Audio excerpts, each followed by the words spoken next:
So welcome back to the third day of the of the deep learning boot camp by the DSC USICT. Today is the first time that we'll be venturing into a project. We'll use the knowledge we have gained in the past 2 days, that is convolutional neural networks and artificial neural networks, and combine them with OpenCV face detection to make our real-time face mask detection system.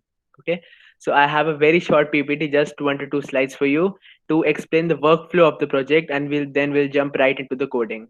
In the meanwhile, you can open the drive link that I had given you. It will be shared in the chat, and you can download the face mask detection.zip file. We'll use that as our data set.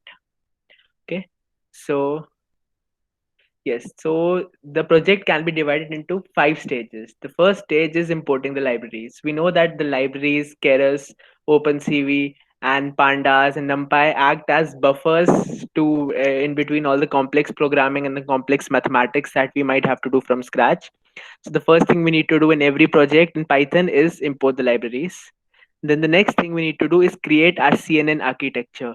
We'll experiment with the number of convolutional layers, the number of max pooling layers, and the number of dense layers. And we'll also add a flatten layer. And then we'll try to get as much accuracy as possible.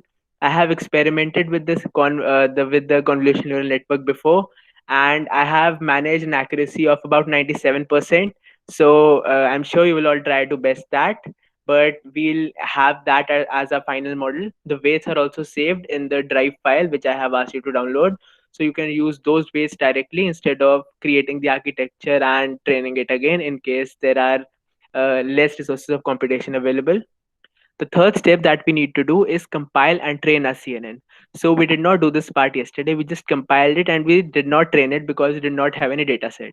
Today I have a data set and I will explain and display it to you after the fifth point. The data set is, we have two sets of images of people wearing masks and not wearing masks. Now, since the images of people wearing masks were very, very limited, I have been able to get a data set which has mixed number of images of people wearing actual masks and animated masks. But since detecting masks is very simple, so that works quite well. I'll show the dataset to you. And then the next thing we need to do is testing for individual images. Once our CNN is prepared, we need to learn how to test individual images and see what our model predicts. We need this to be accurate in order to move on to the next part. And the final part is the most important, using facial detection for application in real time. So yesterday we learned facial detection, and what we need to do in this is we need to detect our faces using our webcam, and then we'll use OpenCV to extract those face images and save it onto our systems, and then read it back and put it into a model. So we'll just do this at a very high speed, say 24 frames per second, so that it is visible as a video, and we'll have a very fast and quite accurate face mask detection system. Okay, so it is basically applying facial detection to images at a very, very high speed, but it is a very trending project right now, and it can really help you. So I'll move on to the data set now. So I have the dataset installed on my system, but you can download it from the drive, which will be shared in the link. The link which will be shared in the chat. So we have two folders for our dataset: a test dataset and train dataset. The train dataset is the one which we'll use to train our model on. Once our model is trained, then we'll use the test dataset to test its accuracy. So as you can see, inside our train, we have two sets of images, with mask and without masks. So what Keras does is it automatically considers with mask as a category 0 and without mask as a category 1. So whenever you enter an image in which the person is wearing a mask, our model should ideally predict 0, and the person is not wearing a mask, the model should ideally predict 1. So we'll test this, and you can see that the same structure is followed in the test file, with mask and without mask. It is very, very important for the structure of the images of the folders to be exactly identical in both test set and train set, or Keras will not be able to detect the images. So I can show you the without mask file. So have a look at this. There are many, many images. We do not need a very large number of images because detecting faces and detecting whether the person is wearing a mask or not is very, very easy. It does not require complex changes.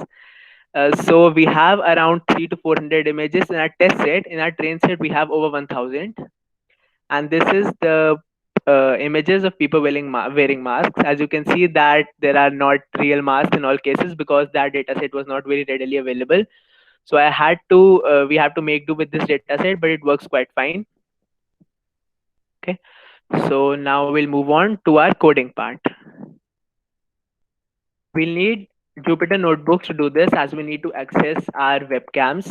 So the first thing that we need to do is upload our dataset to the Jupyter notebooks. So after you have downloaded the face mask detection.zip file, you need to upload it on your Jupyter notebook. To run the Jupyter notebook, you can just write command anaconda prompt on your the search bar of a laptop, and on the anaconda prompt you can write Jupyter notebook, or you can use the anaconda navigator to open Jupyter notebooks. After you have opened your Jupyter notebooks, you need to click the upload button and select the file and just upload all this data. Now, since this becomes very cumbersome because we have to add one file at a time, so what you can do for making it more convenient is directly upload the zip file. So when you upload the zip file, it is very easy because we can unzip the file using a Python code. So what you need to do is upload the zipped file that is present in the drive, and then I'll teach you how to unzip it using Python. So now we can start the code. As you can see, I have labeled the 5 categories that we had divided the project into: importing the libraries, the architecture, compiling and training, making prediction, and then using OpenCV for real-time application. But the first thing that we need to do is we need to unzip our files. Okay, so you can follow this code and you can code alongside. It becomes very easy. Okay, so the first thing that you need to do is import zip file as ZF, and then you need to give it the path to the file that you have that you need to unzip. So our path is, we have to use the zip file function, and after you upload it, the path should be just the name of the library, name of the folder, that is face mask detection dot zip. And we need to put a second argument as r, that is for reading, because we just need to read the file and we don't need to edit it. And then we need to extract all, so we use the extract all function, and then we close the file because we no longer need this connection to stay open because it will just slow down our system. It will take a small while because there are around 2000 images in it. So now your file has been zipped. I can show it to you. So this is our face mask detection now. It is no longer a zip file. When you open it, you can see the data set as well as all the files that were available on my local system. So now we'll be using this, and you can see that the path to our data set now becomes the face mask detection data set, and then our original test set, train set, and all. So we'll have to take care of that whenever we need to link our test set or our train set to our model. So the first thing we need to do is import our libraries. We need to import NumPy and Keras. We need to import all the layers for the convolutional neural network. We need the convolutional 2D layer, we need the max pooling layer, and we need the flatten layer and the dense layer. That's it. We'll be needing just these layers, and we'll not make a very complex model because the task is quite simple. So we'll import the libraries now.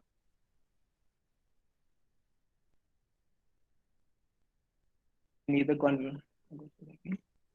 the conv 2D, max pooling 2D, dense, and flatten. And we also need to test the images individually, we'll need the keras.preprocessing image library. So I'll show you how it works later. We'll just import it now. We need to write from keras.preprocessing import image, and then we need to import our OpenCV, import CV2, and we'll also import the datetime library because we would like to show our datetime to prove that the image we are using, the video we are using in real time. So we'll display our system time on it.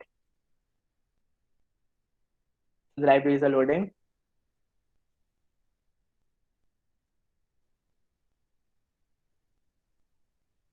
Since Keras is a very huge library, this takes a little while, say about 20 to 30 seconds.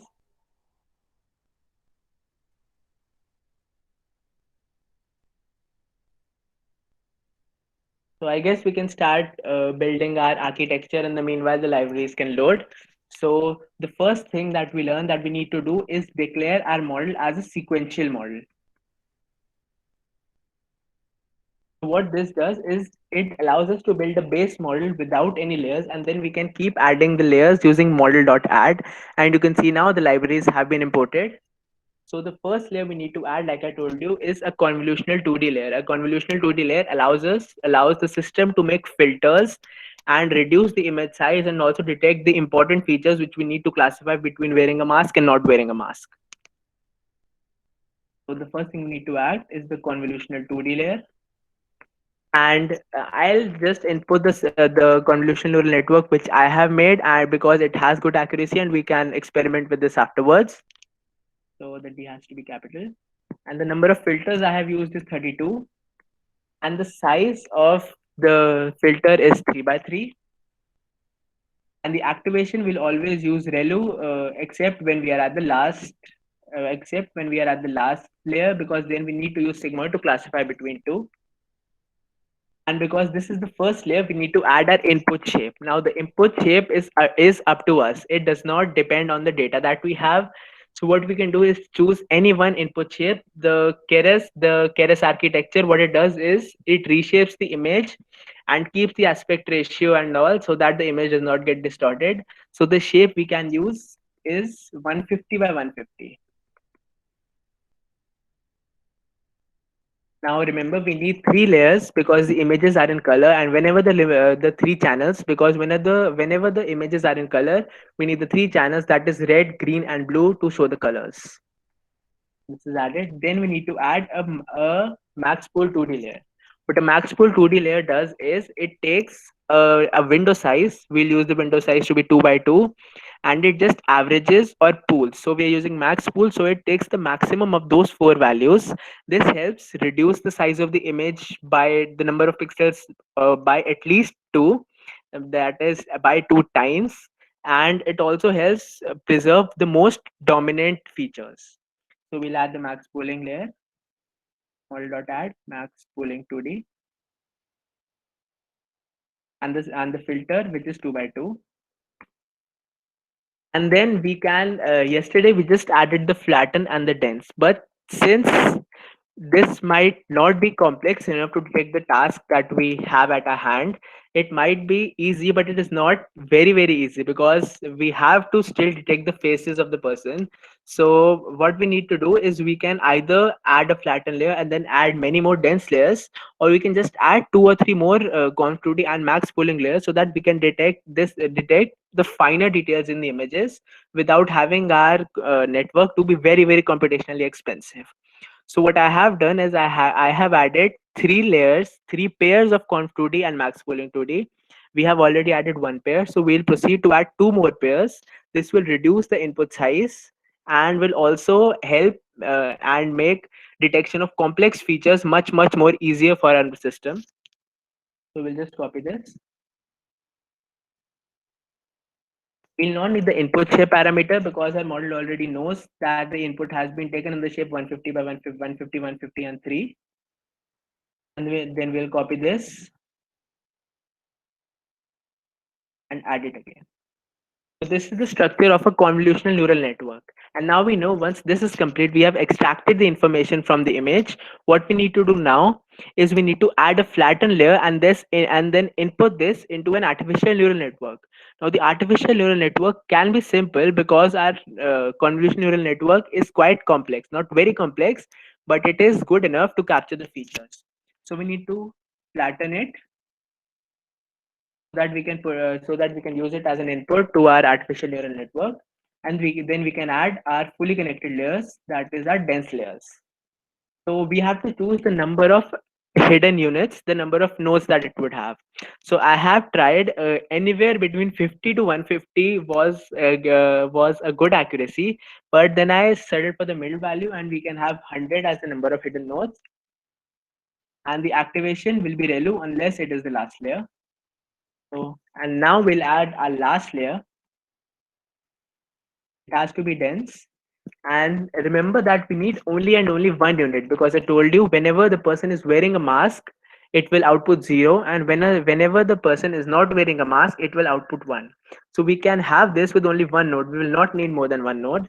So we have one node, and the activation will be softmax every time we need to classify between two categories.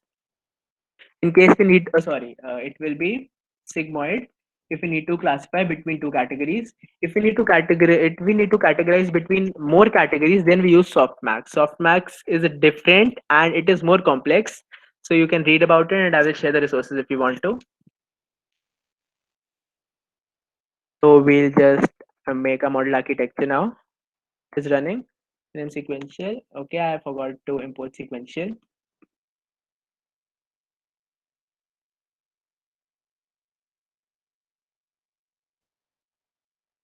So our model is okay now. We can see its summary and see if it turned out as we wanted it to be. So we write model.summary. So we have three pairs of convolutional and 2D layer and max pooling, convolutional max pooling, convolutional max pooling. We can see that we started with 150, 150, 32. It became 148 and 148 within a comma 50. Sorry, we started with 50. It became 150, 148, 148 in the first try, and 32 is the number of filters that we have put in a first layer. So you can see 32. The number of channels always is equal to the number of filters that we have used. So you can see it always remains 32. And we have managed to reduce our image size from 150 by 150 to 17 by 17. And even then we can see that we have almost 1 million parameters. So that is why I was telling you that convolutional neural networks are very high computation requirement. They have a very high computation requirement, and it is often good to use GPUs to train them.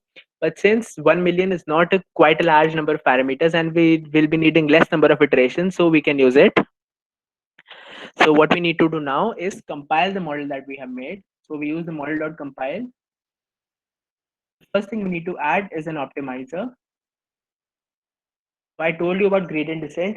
Adam is a slight modification of gradient descent, which makes it much more faster and much more accurate. Loss function that we need is binary cross entropy. Binary cross entropy is the loss function that is to be used every time we need to categorize between two categories. If there are more than two categories, we use categorical cross entropy. And finally, the metrics that we wish to evaluate a model on is the accuracy. We compile a model. Our model is compiled. So we did this yesterday. What we did not do was train a model. So training a model has a very long and very redundant code. Every time you need to train your model, the same code you have to write over and over again. So what Keras has provided the documentation on the website. I have opened it right over here. Just a second. Here we go. So this is the code that we'll use every time that we need to train a convolutional neural network. We just need to change the input directories, that is our training set, our test set, and the number of epochs or the number of images that we have. So we can copy this as it is. I'll explain the code that is written in this in just a moment. Okay. So what this does is, see, we have about 1,000 images in a data set. Sometimes 1,000 images might not be enough to help the computer learn the features which will help to differentiate between them. And we have only two categories, but in some cases, you can research on the CIFAR 10 dataset, CIFAR 10, or the CIFAR 100 dataset. They have 10 and 100 categories to differentiate between them respectively. So in a case like this, 1,000 images or 10,000 images might not be enough to help the system truly understand to a good accuracy what the images represent. So what we do is we use image augmentation. Now, image augmentation is a very clever tool which can help us get more images from our existing images. This is not as effective as getting completely new images, but it is surely effective and helps us increase our accuracy. So what we do is, first of all, the only preprocessing that we need is scaling our images. So all the pixel values are between 0 to 255. What we can do is we can scale it by dividing it by 255.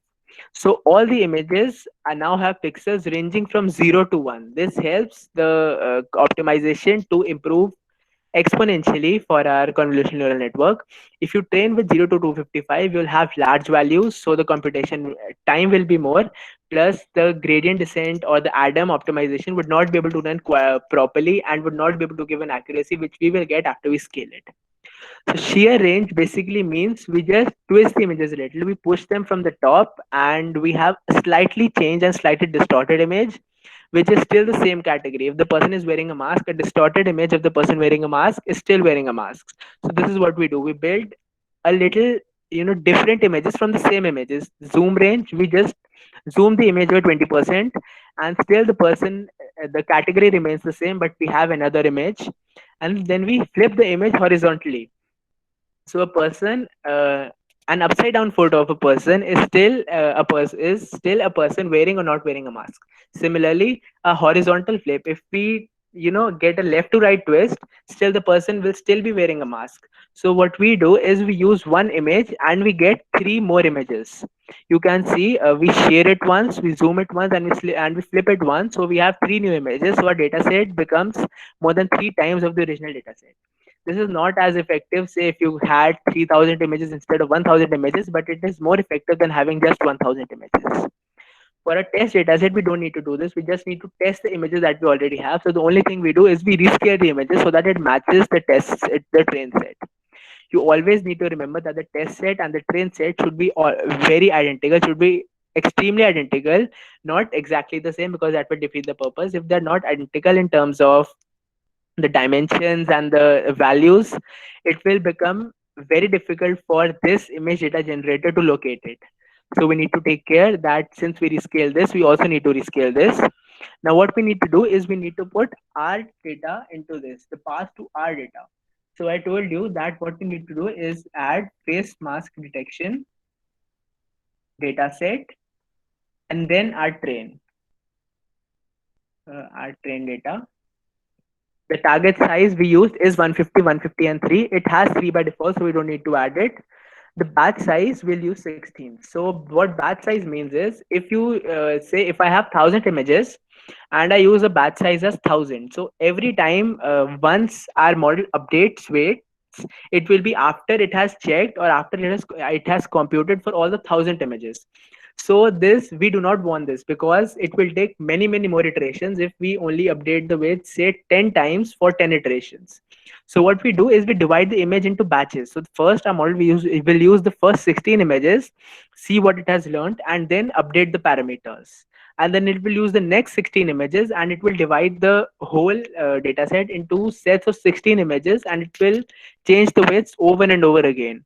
So when we use 10,000, so when we use 10 iterations, actually we are not changing the values 10 times.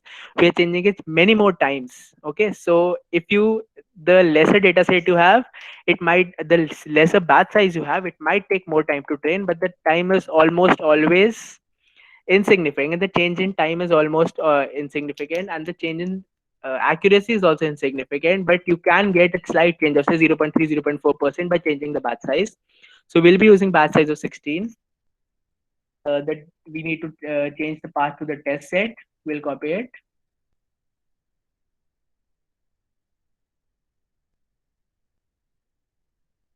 And then we'll add test over here. The target size remains the same. We need the batch size to be same, and the class mode still remains binary. So now this is what we use to fit our model. Okay. So this was just setting the validation generators to our test set and our train set, but this is where we actually fit the model. Okay. So we have a train generator. What we can do is we can change these names. We can make this our train set instead of train generator, training set. We can make this as our test set. Okay, this makes it easier. And then our train generator becomes our training set. Steps per epoch, we do not need to input this. The computer the system by default has a value which is quite fine, which works well in this case. We do not need the validation steps as well. And our validation data becomes our test set. Okay, so We just need to do this. We need to copy paste this code from Keras and make these small changes to train our data set. It is, or else every time you'll need to write this, you'll need to specify the different values for the image data generator for augmentation. So you can change these values if you want the images to be shared more or to be zoomed more. If you have a complex data set, you can change these values and you can add even more augmentation. So you can add a vertical flip, but then you can look this up in the Keras documentation on the same page. I'll share the link to you. So we have done this. Now, one thing I told you yesterday is that if you want to use the face mask detection system, say 3 times, and you use it once, and then you close your Python notebook, and then you open it again. So you'll have to run this, all of this again, and you will have to say give 10 minutes again for the model to train. Now, if you want to use this in real time, we do not. This is not at all feasible. We cannot wait 10 minutes every time a person's face with mask or no mask has to be detected. So what we can do is we have already trained a model, so we can save the trained weight, we can save the trained weights, and as it is, load the weights the next time. So, okay, so whenever we load weights, we save weights. What Keras does it is it saves this complete architecture, and then it saves the value of each and every parameter for all the 944,000 parameters. It will save the value, and whenever you call it again, it will just replicate the same architecture with the same value, so you don't need to do this again and again. Okay, so to save it, the procedure is very simple. You just need to add model saved equal to this is a variable name. You can put anything you like. You just need to put a variable equal to the model dot fit. So when I run it, image data, sorry, we had to import image data generator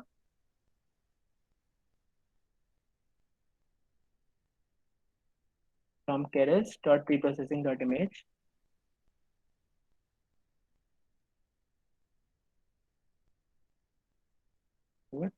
Image data generator.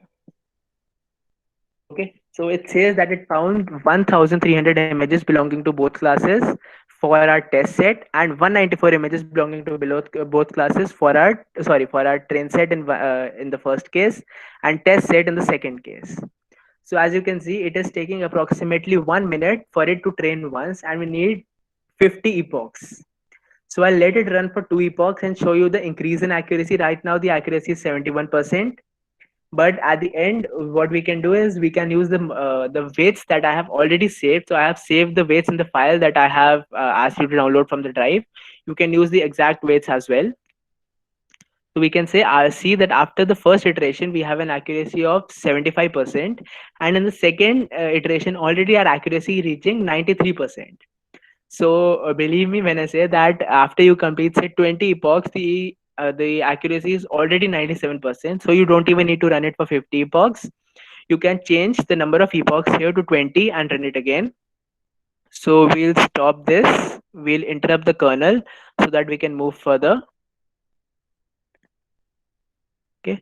So this error occurs only when we stop the kernel. So what we did is we stopped the the training in between, because we already have saved weights. Else we'll have to wait for 25 to 30 minutes for to use a model. So to overcome this problem, what we do is we import our weights. So the weights can be imported as use a variable, say my model is equal to load model. And for using load model, we need to import our load model from Keras, import load model. And then we load our model by giving it the path to our model. So I'll copy the path from over here.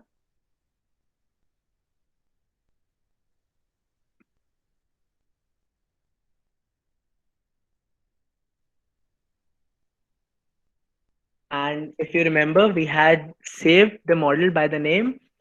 So sorry, I have saved the model by the name my model.h5.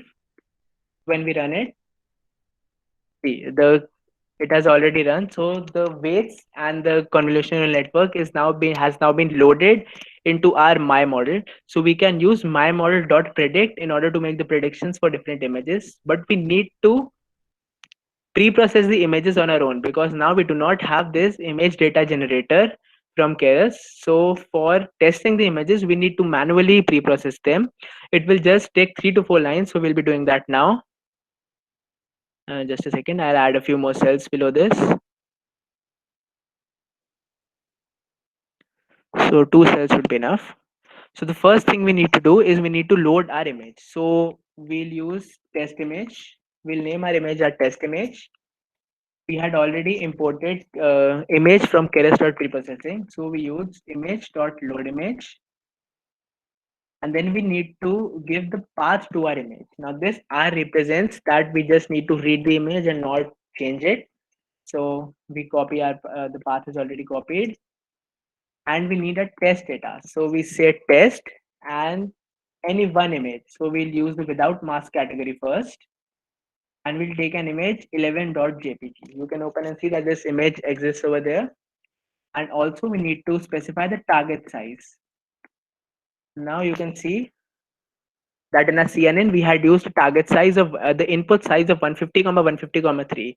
So I told you that the test set and the train set need to be common. So whenever we test the image, the convolutional network also expects the size 150 comma 150 comma 3.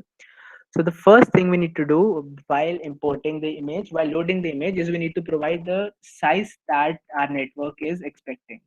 So it becomes 150 comma 150 by 3, and then we can check the image. So this is the image. We have an image of Selena Gomez not wearing a mask. So whenever we test it, we should get that we should get the output as 0, or sorry, 1 or without mask. So now we need to pre-process this image. The first thing we need to do is convert this image into an array of pixels. Okay. So to do this, we have already imported image. So we just need to use the image to array command. We have our test image, and we need to use image dot image to array, and then give it the input, which is again our test image. When we run it,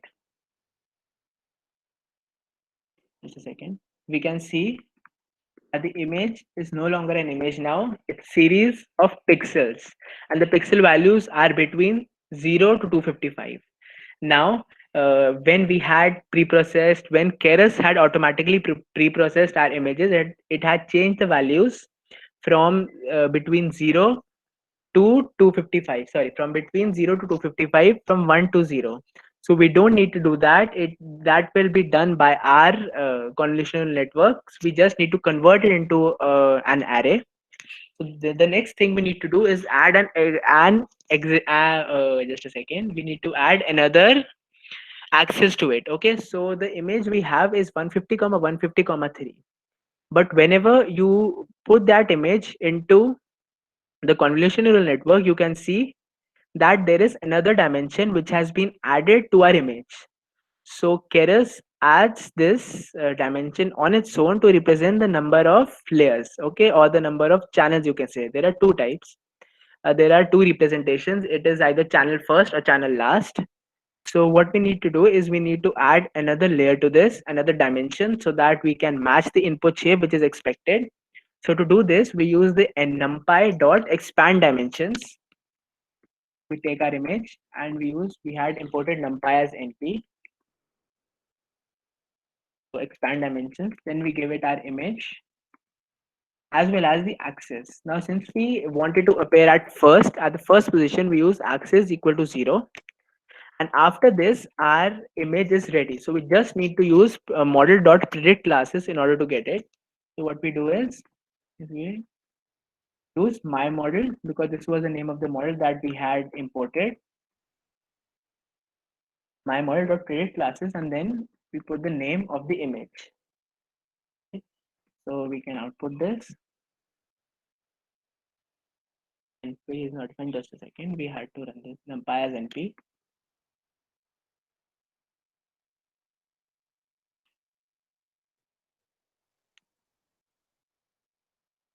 Here we go. So it shows 1, and we know that 1 means that the person is not wearing a mask. So to make this more convenient, we can just choose.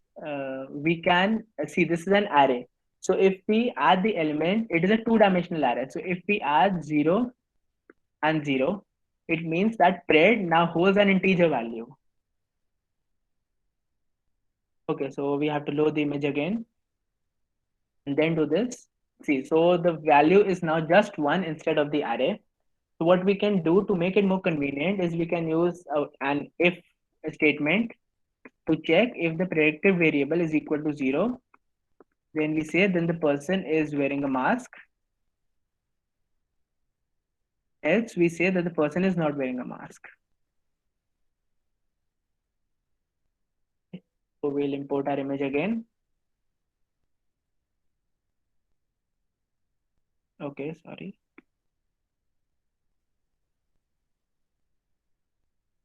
So we have that the person is not wearing a mask.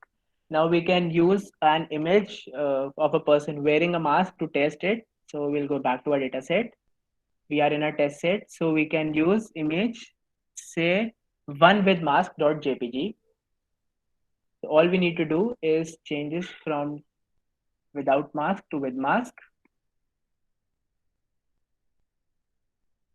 And one with mask. Let me confirm the name. It is one with mask. We have this image now and we can predict. And we have the person is with masks. So our model is ready. Our model is very accurate and it is easily able to identify between a person wearing a mask and not wearing a mask. The only thing we need to do now is implement this using an OpenCV and using a webcam so that it can tell us in real time whether a person is wearing a mask or not.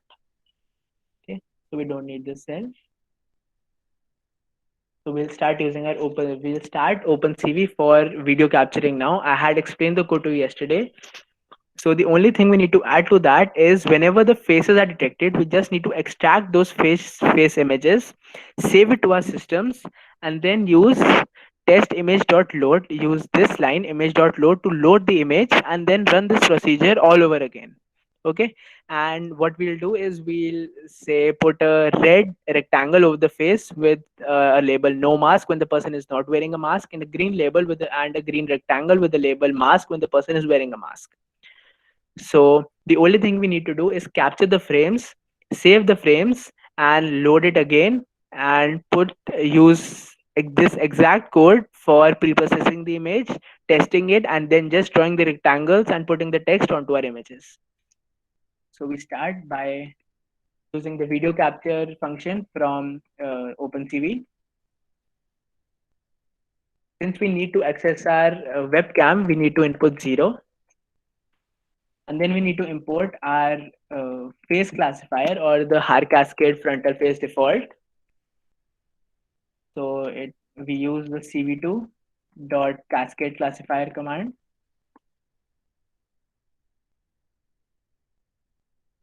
And then we add a path.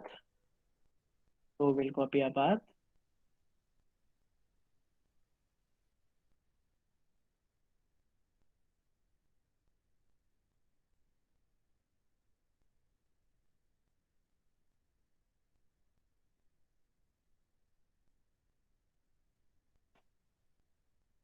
So we run it and it should run without any errors.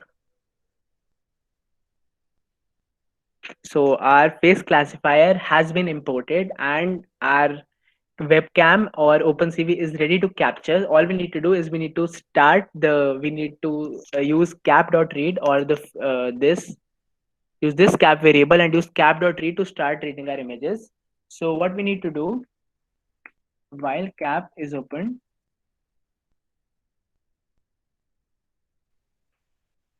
sorry. So what this does is it will only read your webcam while this cap variable exists. Since if I had not used the cap variable, it would have given an error that the cap variable does not exist. So or the video capture has not been used, so it is unable to access webcam. So this is a more convenient way, or you can use while true and just break at the end. So these are two ways. It's up to you. So the first thing that we need to do is read it. Now I told you that it outputs two things. First is the return is a value true or false, which returns true when the frame is being read. Now since we have already used cap.isOpen, we do not need to check it again. So whenever we use an underscore in place of to unpack a function, The underscore just means that we do not need this value, so this value will not be stored. The value will be returned by cap.read, but it will not be stored in any variable. We just need to store our image, which is stored in img, and we have already imported our face classifier. We just need to set it up. So we use face is equal to, the name of a variable was face cascade dot the detect multiscale function,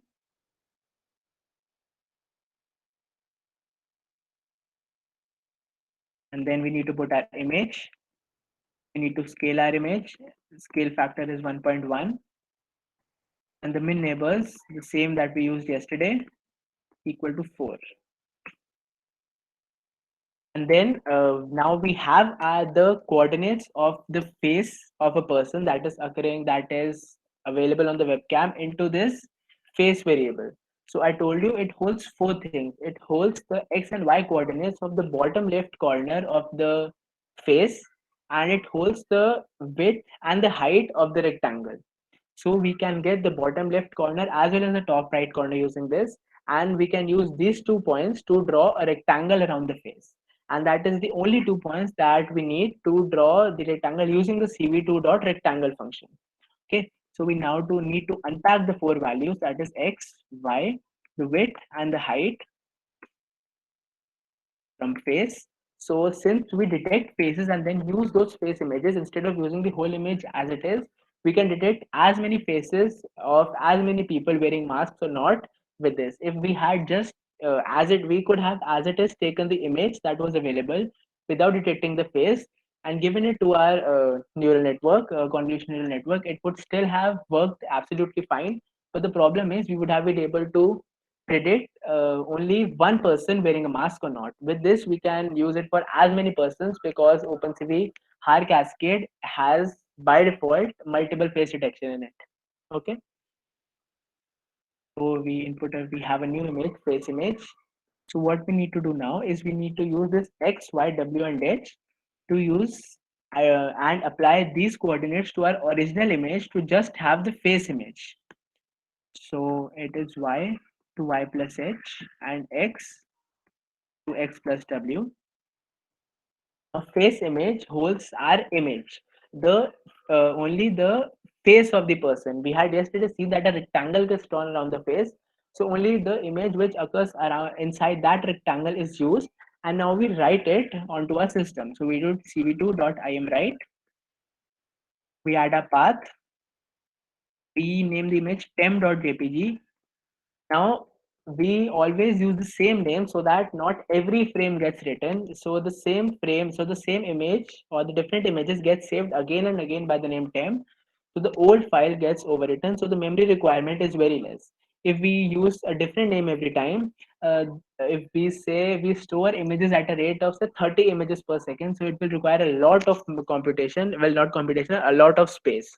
So it becomes very unfeasible. So we use the same name so that it gets overwritten every time, and then we put the image that we need to store, and the image name is face image. And then we need to do exactly what we had done, this whole. So I'll copy this.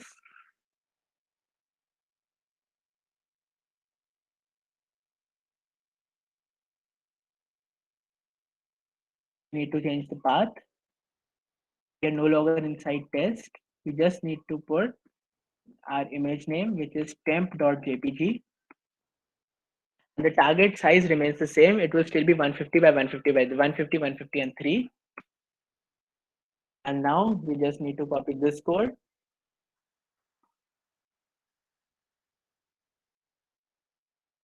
and use this.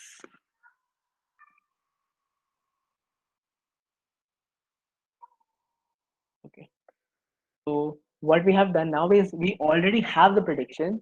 So the only thing left to do is check if the prediction is 0 or 1.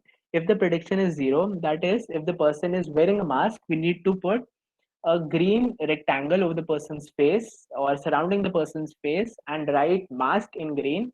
And if the person is not wearing a mask, we just need to put a red rectangle and write no mask on the person, on the near the person. And then we need to put our date time, for which we had imported the date time library, to prove that this is working in real time.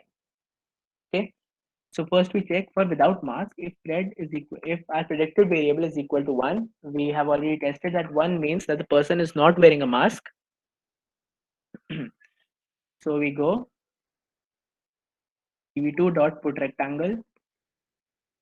So sorry, it is just cv2 dot rectangle, and then we put the image that we need. So we need to manipulate this image. No longer we don't need to manipulate the face image. We want the user to see the image that has been read and not only the face image that has been extracted. So we add the rectangle, and we already have the coordinates. The bottom left coordinate is x comma y, and the top right coordinate is x plus w and y plus h. That is x plus width and y plus the height of the image. And then we need to add the color. We know that OpenCV uses the BGR scheme. So the red color is 0, 0, 255, and the thickness is 3. And so what we have done is that we have drawn a red rectangle. Now we need to add the text.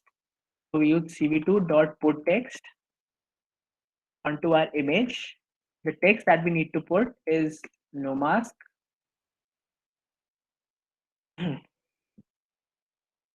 Okay, so now we need to put the position, we need to check the position, or we need to put the coordinates on which we want to write this text.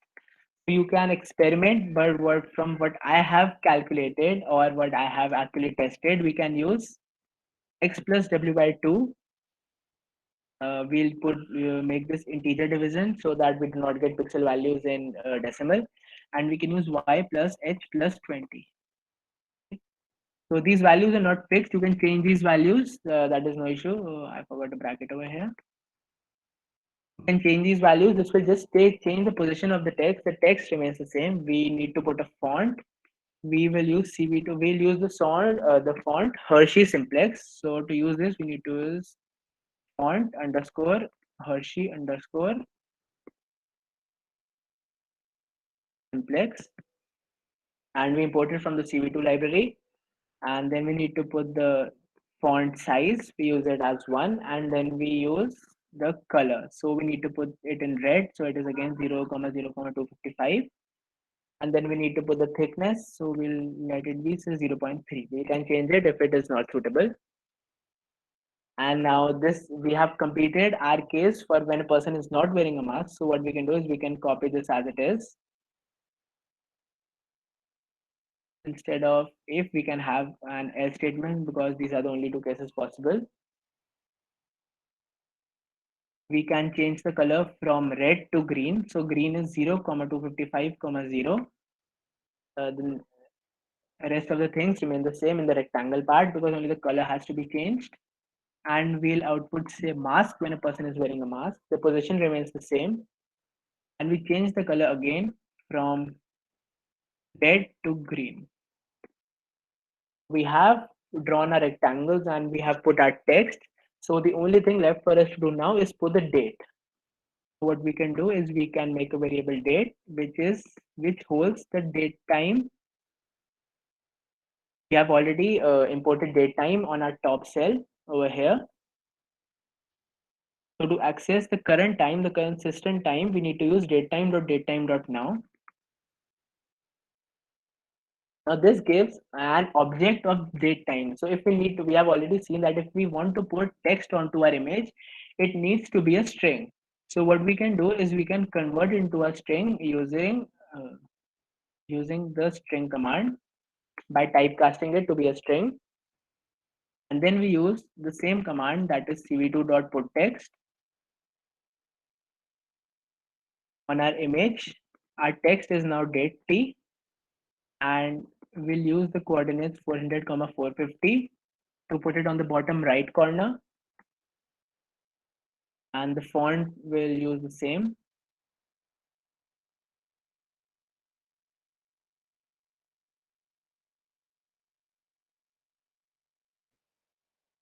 And we'll put it in white color. So for white, the color code is 255, 255, 255, and for black, the color code is 0, 0, 0. And we put the font thickness as 1. We forgot to put the font size. Since we do not want it to be too large and cover the image, we'll put it as 0.5. So this is ready, and we have now put the rectangles and the text as well as the date time on our image. So the only thing left to do is display the image. So we use the imshow command. We name our frame image. Image is this name of this new screen that pops up showing the image, and the image name is img. And now we need to add a key which causes this new screen to quit so that we are not stuck with the screen, because if you do not use this, as I had explained yesterday, if you do not break this and release and destroy all windows, the new screen popped up will not stop unless you close the Python. You need to close your kernel as well as the complete Python application which you're using in order to close it. So to avoid that, we use the release and destroy all windows. But for that, we need to break out of the loop that we're using.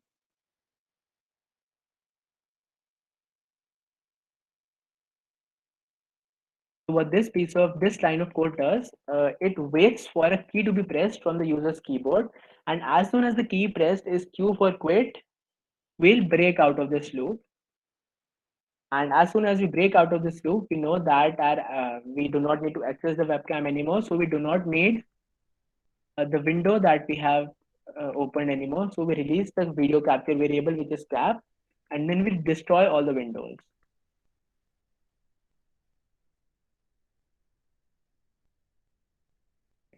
So this small piece of code is all we need to run facial detection and as well as run a model on this. So OpenCV and Keras make it very easy for us to implement even complex scenarios and complex models and tasks. So what I'll do is I will run it and hopefully it will run without any errors. Okay, so we had to put capital T. So I'll need to run this. So we'll run this again.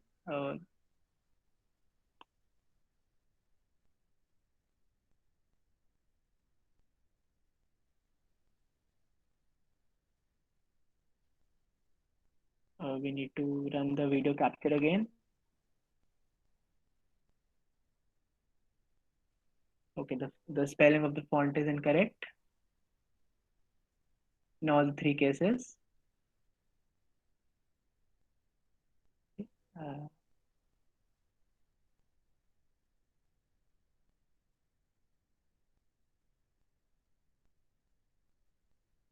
Now we have an error in our line. Just a second.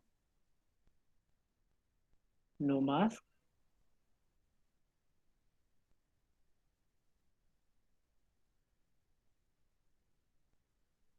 What we can do is we can typecast it to be integer instead of using that.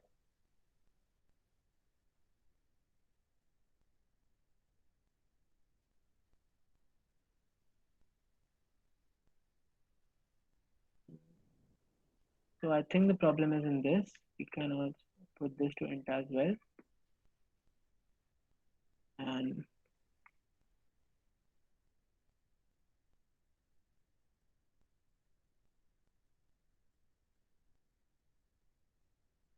no, the problem is not in that.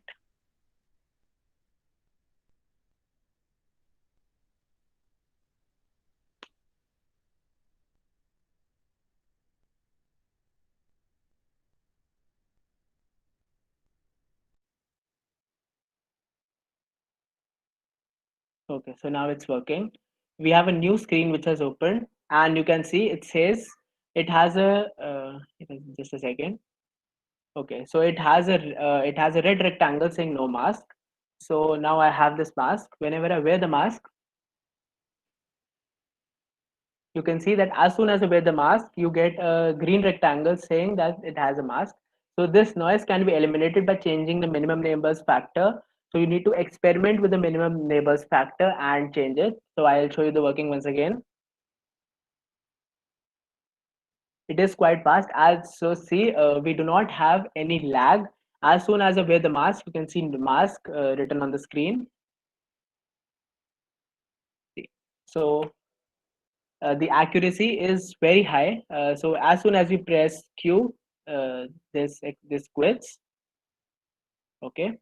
So we can see that Keras and OpenCV make this very difficult implementation, which would have been very difficult if we do not have these libraries. Very simple. So deep learning is no longer to be used only by people who are very good at mathematics or very good at logic or very good at understanding these integrations or differentiation or statistics or probability which are used behind all this code. So using these wrappers, you can implement very complex codes and very complex projects very easily. Now the face mask detection model is very trending right now. You can see it trending on LinkedIn or on YouTube. You can use this very simple code. I'll put this code onto the DSC USICT GitHub, and the link will be shared into the description, sorry, into the chat box. And also I'll put the this code link on the drive as well. So if you have the drive link, you can access this from there. So I guess that's it for today. And from tomorrow, we'll have Vaibhavi and Ragini guiding you to two different projects. One is mathematical equation solver using CNNs, and the next is spam detection using natural language processing and machine learning. So if you have any doubts, you can ask them in the chat box now.